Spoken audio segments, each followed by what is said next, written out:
वला यग़्तब बादुकुम बादा, एक दूसरे की गीबत ना करो। सहाबा ने अर्ज़ की या रसूल अल्लाह सल्लल्लाहु तआला अलैहि वसल्लम, हम तो वो ऐब बयान करते हैं जो उसमें पाया जाता है, यानी हम अगर किसी बंदे को झूठा कह रहे हैं तो वो झूठ बोलता है तो तभी कह रहे हैं, क्या अगर जो पीठ पीछे रहे हैं उसकी गैर मौजूदगी में कह रहे हैं, वो बदयानत है इसलिए कह रहे हैं। हुजूर जो ऐब पाया जाता है वही बयान कर रहे हैं तो ये भी गीबत है।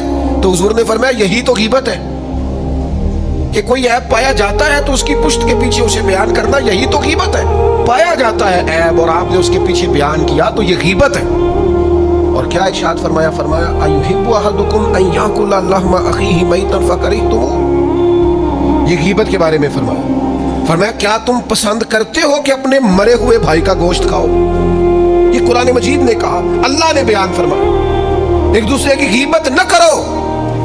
क्या पसंद करते हो कि मरे हुए का, एक तो मर गया और फिर ये कि इंसान मर गया फिर उसका गोश्त खाना, और फिर गैर नहीं, वो अखी है, तुम्हारा भाई है, पसंद करोगे? फकरिहतुमू, खुद ही कुरान ने कह दिया तुम इसे कराहत करोगे, तुम इसे बुरा जानोगे, तुम्हें ये पसंद नहीं है। तो वत्तकुल्लाह, फिर डरो अल्लाह से, फिर गीबत ना करो, फिर चुगली ना करो, फिर लोगों के ऐब फट्टों पे, चौकों पे, घरों में, चौराहों में, गलियों में, अपने अपने करीबियों में बैठकर ऐब ना उछालो, फिर ना लोगों का बुरे लफ्जों के साथ जिक्र करो। बड़े अजीम इंसान है एक, उनसे कोई ऐसा गुनाह हो गया कि उन्हें संसार किया गया, उन पर बाकायदा हद लगी, यानी आप बात को समझिएगा, सियासत में हदीस मौजूद है, हद लगी बाकायदा, जुर्म हुआ, साबित हुआ, सजा हुई, संसार किया गया। तो दो लोगों ने बात कर दी, एक कहने लगा अच्छा भला छुपा हुआ गुनाह था, खुद ही आगे इसने बयान कर दिया, दूसरा कहने लगा देखो किस तरह जानवरों की तरह की सजा मिली। हुजूर खामोश रहे, सुन रहे थे नबी करीम। बाद चीजों के बारे में शरीयत के अहकाम इतने सख्त हैं और हम हैं कि उसमें पूरी तौर पर मुलव्वस है, बाज ही नहीं आते। जहां बैठते हैं हमारी गपशप का उन्वान ही ये होता है किसी न किसी के आप बयान करना। नबी करीम अलैहिस्सलाम ने उन दोनों की बात सुनी, थोड़ा सा आगे जाके ना अल्लाह के हबीब तशरीफ फरमा हुए, ये जरा अंदाज आपने मुलाजा करना है, ये सियासत में हदीस मौजूद है। करीम थोड़ा सा आगे गए तो गधा एक मरा हुआ था सड़क पे।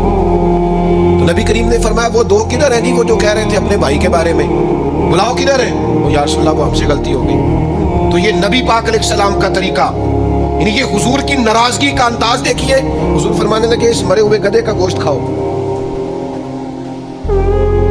खाओ। तो कहने लगे या रसूलल्लाह ये तो नहीं खाया जाता। तो फरमाया फिर तुम्हें ख्याल नहीं आया, तुमने अपने भाई की गीबत की, उसका गोश्त खाया? आपने बात को समझना है, मैं पहले कह चुका हूं कि उस अजीमुल मर्तबत इंसान ने आके अपना जुर्म कबूल किया, जुर्म साबित हुआ, सजा हुई। लोग कहते हैं जी मैं सच्ची गल नहीं की थी, यही कहते हैं ना, वो जी मैं कुछ झूठ बोल रहे हो, मैं करता है। ओ भाई यही गीबत है, यही मुर्दा भाई का गोश्त खाना है। ये जो बड़ा पक्का पीटा होके कह रहा है ना वो जी मैं सच्ची बोल रहा हूं, तो ये जाके उसके मुंह पे बोलना, ये तो क्यों बोल रहा है?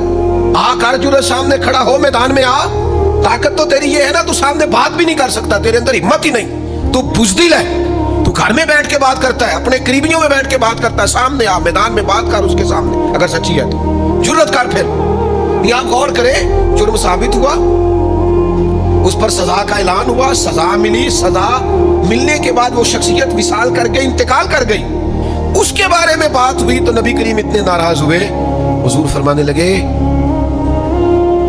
तुम यहां उसके बारे में बातें कर रहे हो और वो जन्नत की नहरों में गोते लगा रहा। जुर्म हो गया तो क्या हुआ, गुनाह हो गया तो क्या हुआ, उसकी तौबा का अंदाज भी तो देखो ना, देखो ना वो कैसे आया है, इजहार किया।